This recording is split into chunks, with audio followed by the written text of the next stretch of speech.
तर हे आहे चार्ट, दोन घेतले आहे चार्ट.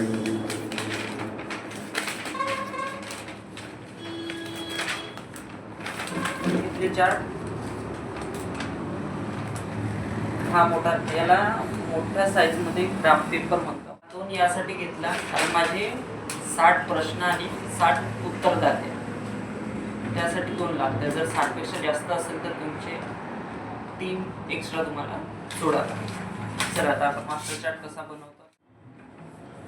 जो आपला ग्राफ आहे तो आडव्या बाजूने आणि उभ्या बाजूने एकदा मोजून घ्यायचं आहे की किती डबे आहेत.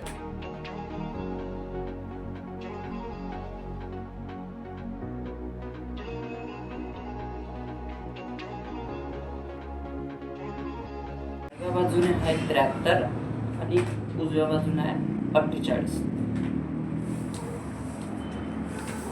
तर आपण काय करतो, पहिले चिपकवून टाकतो त्यानंतर बनवतो. पण असं न करता एका पेजवरच आपण ते तयार करून घ्यायचं, त्याने लवकर होते. आणि खूपदा काय चुकी होते की आपण वरतून स्टार्ट करतो आणि कधी कधी आपल्याला खाली पेज चिपकावं लागतं. पण असं न करता 2 पेजेसमध्ये कसं तयार करायचं, तर त्याचा खालून सुरुवात म्हणजे कशी, तर बघा हे कोडबुक. मी पूर्ण संकेत पुस्तिका बघितली, यामध्ये शेवटचे पर्याय म्हणजे फक्त 5. तर खालून आपल्याला शक्यतो मोठी स्केल वापरायची. सर्वात खालून एक डबा सोडलाय मी.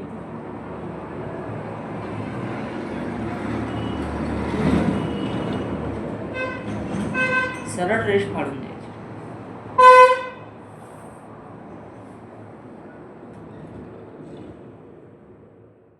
खालून सुरुवात करत असताना सर्वात खाली एकूण लिहून घ्यायचे.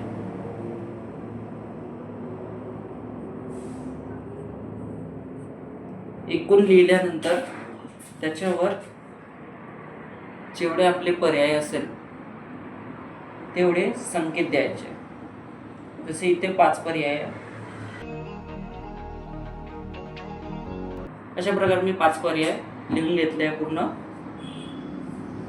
त्यावर 2 डबे मी सोडलेले आहे.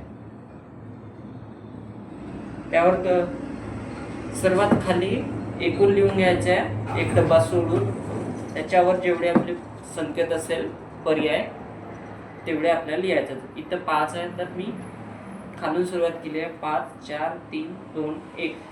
ठीक आहे. त्याच्यानंतर 2 डबे सोडून द्यायचे. तिथे लिहिणार आपण संकेत, म्हणजे आपण खालून वर चाललो पण लिहिताना वरून खाली आलो पाहिजे. ठीक आहे. ते झाल्यानंतर 2 डबे सोडल्यानंतर त्याच्यावरती जेवढे आपले उत्तरदाते आहे तिथून संख्या स्टार्ट करायची. आता माझे उत्तरदाते एकूण 60, तर मी 60 पासून सुरुवात करत आहे.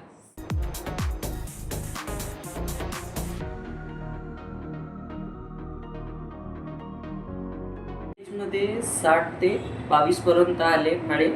त्यानंतर दुसऱ्या पेजवर सुद्धा तसंच करायचं. आता पर्यंत 22 आले तर इथून 21 पासून स्टार्ट करायचं, खालूनच करायचं. आपले अंक लिहून झाले पूर्ण. पण रेष फाडून घेऊ त्याला.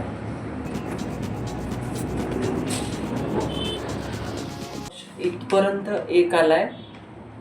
वरचा जो भाग आहे तो पूर्ण उरलेला. आता हा वरचा जो भाग राहणार, इथपर्यंत आलेला आहे. आता जो वरचा भाग जो आहे त्याच्यामध्ये आपण प्रश्न लिहिणार. तर आता आपल्याला फक्त हा एका चार्टचं काम आहे. दुसरं चार्ट आपण नंतर वापरू. एक डबा खाली ठेवून तिथे आपण लिहिणार प्रश्न क्रमांक आणि प्रश्न हे आडवे राहणार. अशा प्रकारे आडवे. आता आपण उभे केले तर आपण उत्तरदाते उभे राहणार, प्रश्न आडवे.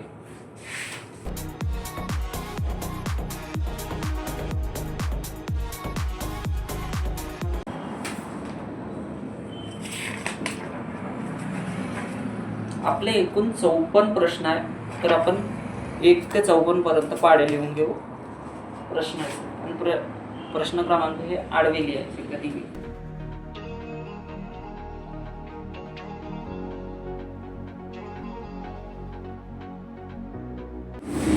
हे झाले आपले पूर्ण पाढे लिहून 1 ते 53 पर्यंत. तरी सुद्धा 12 ते 13 डबे आता उरलेले आहे. इथे अजून आपले प्रश्न असते तर आपण ते ऍड केले असते 60 पेक्षा जास्त. तर त्यानंतर आपण प्रश्न लिहून घेणार. ते एक लिहिणं येते असं आडव्या पद्धतीने आपण इथे प्रश्न लिहू घेणार.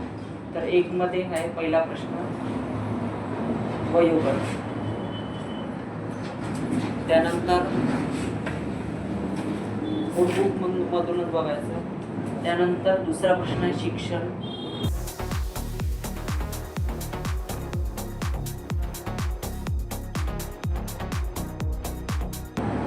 अशा प्रकारे पूर्ण प्रश्न आपण लिहून घेऊ. झाले आपले प्रश्न लिहून. आता आपल्याला प्रश्नाच्या समोर संकेत द्यायचे आहे. त्यासाठी मुलाखतनुसूची घ्यायची.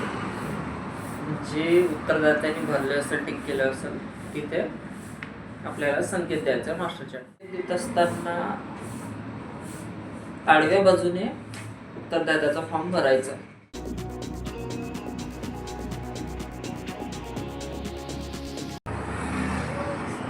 आता याच्यामध्ये खुला प्रश्न आला आहे. तर खुल्या प्रश्नामध्ये इथे आपल्या पदाचे नाव काय, तर कनिष्ठ लिपी. आता हे कोणत्या क्रमांकावर आला आहे, कितवा पर्याय आहे, त्याला कोणता संकेत लागेल, त्यासाठी कोडबुक आपण बघायची जिथे आपण पहिले लिहिलं होतं.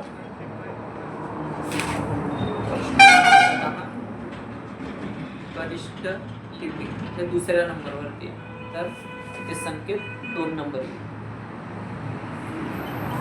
त्यानंतर आपल्या पदाला आवश्यक ऑप्शन 1 नंबर. पहिले प्रश्न कोडबुक मधून चेक करून घ्यायचे. आपण याच्यामध्ये पहिलेच पर्याय दिलेले आहे.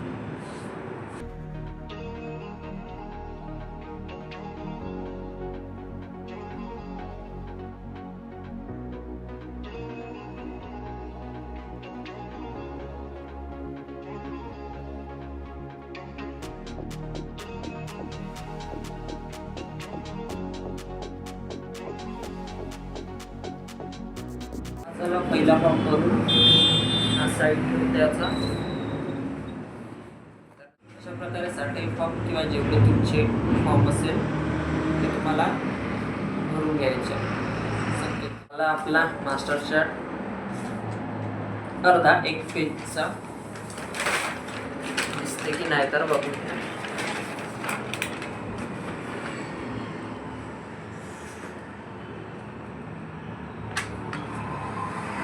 हा 1 पेज. तर याच पद्धतीने जसं आपण कोडिंग केलं तर याच पद्धतीने दुसऱ्या पेजवर सुद्धा आपण करू.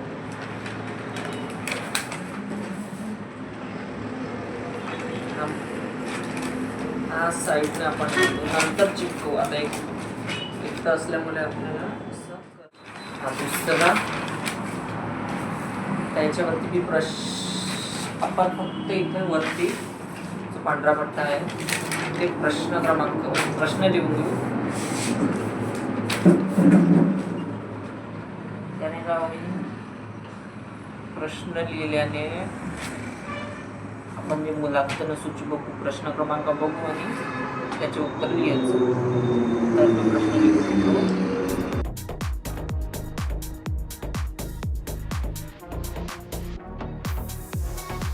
आपले प्रश्न लिहून आता मुलाखतनुसूची घेऊन पहिले जसं केलं सेम तसंच करायचं. हा सुरू झाला 22वा प्रश्न. त्या पेजमध्ये 21 पर्यंत उत्तरदाते आले. या पेजमध्ये 22 पासून ते 60 पर्यंत. चला पुन्हा भरून घेऊ.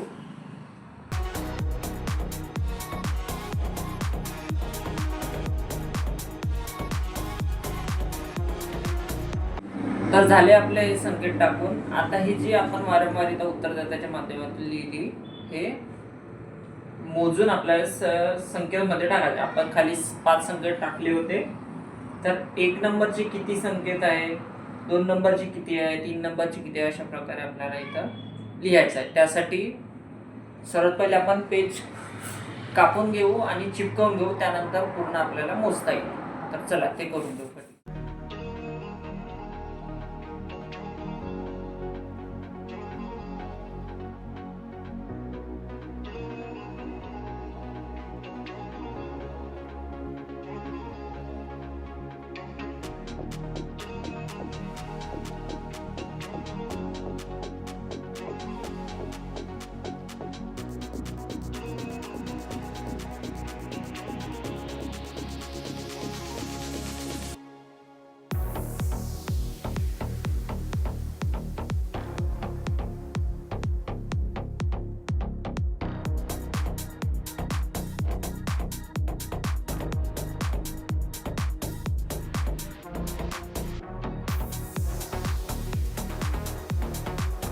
तर झाला आपला मास्टर चार्ट बनवून, चिपकवून सुद्धा झाला.